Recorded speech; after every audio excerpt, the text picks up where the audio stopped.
Star singer season 10-ലെ ഇപ്പോഴുള്ള 10 കണ്ടസ്റ്റൻസിൽ ഏറ്റവും best 5 എന്ന് പറഞ്ഞാൽ അതിലൊരാളാണ് വൈശാഖൻ. വൈശാഖന്റെ വിവാഹം ഈ കഴിഞ്ഞ ഞായറാഴ്ച മാർച്ച് 15-ന് തിരുവനന്തപുരത്ത് വെച്ച് നടക്കുകയുണ്ടായി. സഹപാഠിയും സുഹൃത്തും കൂടിയായ നിഖിതയാണ് വധു. സ്റ്റാർ സിംഗർ നടന്നുകൊണ്ടിരിക്കുമ്പോൾ തന്നെയായിരുന്നു ഇവരുടെ വിവാഹ നിശ്ചയം കഴിഞ്ഞിരുന്നത്. സ്റ്റാർ സിംഗറിലെ എപ്പിസോഡിനിടയ്ക്ക് തന്നെ രണ്ടുപേരും കൂടി വന്ന് ചിത്രചേച്ചിക്കാണ് ആദ്യത്തെ ക്ഷണക്കത്ത് നൽകിയത്. സ്റ്റാർ സിംഗറിൽ ഇപ്പോഴുള്ള കണ്ടസ്റ്റൻസും എലിമിനേറ്റ് ആയവരും പ്രൊഡ്യൂസറും മറ്റ് മെൻറ്റേഴ്സും എല്ലാവരും കൂടി പങ്കെടുത്ത മനോഹരമായൊരു ചടങ്ങായിരുന്നു ഇത്.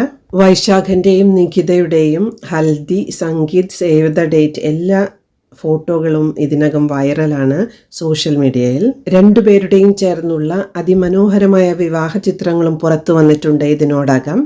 സ്റ്റാർ സിംഗേഴ്സിന് എല്ലാവർക്കും ഒത്തുകൂടാനുള്ള ഒരു അവസരം കൂടിയായിരുന്നു ഈ വിവാഹത്തിന്റെ വേദി. വൈശാഖനായി ഒരു ഗ്രൂം ടു ബി പാർട്ടി ഒരുക്കിയിരുന്നു star singer team.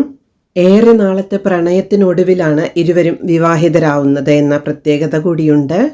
Journalism students ആയിരുന്നു രണ്ടുപേർക്കും വിവാഹ മംഗളാശംസകൾ.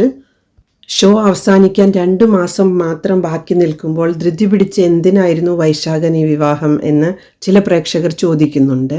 മത്സരത്തിൽ മികച്ച രീതിയിൽ മുന്നേറിക്കൊണ്ടിരിക്കുന്ന വൈശാഖന്റെ ശ്രദ്ധ മാറുമോ എന്ന ഭയമാണ് പ്രേക്ഷകർക്കുള്ളത്. സംഗീതവും ജീവിതവും മികച്ച രീതിയിൽ മുന്നോട്ട് കൊണ്ടുപോകാൻ വൈശാഖന് കഴിയട്ടെ എന്ന് ആത്മാർത്ഥമായി ആശംസിക്കുന്നു.